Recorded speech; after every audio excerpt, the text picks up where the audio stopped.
दुसरं म्हणजे काय की तुमच्याकडे ताकद नाही ना तर जरा झटका जोर होते ना हातात यूज होणार आहे. त्याच्यापेक्षा जास्त खेळणे जर फोर्स केला खात्यात ना तर एकदम जोरात आहे.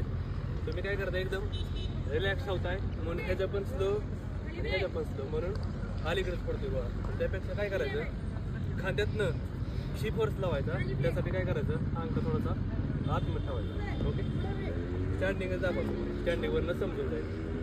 हाताचं स्पीड बघा.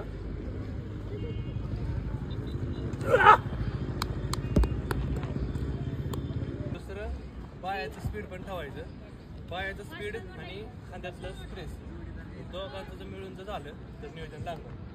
आणि वाळक असल्यामुळे काय आपल्याकडे ताकद नाही. आपण रिलॅक्स बाकीच ठेवतो रिलॅक्स जर ठेवला तर असा फिरणार आहे. फिरू नाही म्हणून काय करायचं थोडंसं अंगठ्याने दाबायचा. इकडच्या साईडला पण प्रेस करायचं जेणेकरून असं लँड होता आणि फिरत नाही एकसारखं स्टेबल केलं पाहिजे. ओके पायाचं स्पीड आणि त्याच्या हाताचं प्रेस त्याच्यावरून बघा. हाताचं पुश बघा.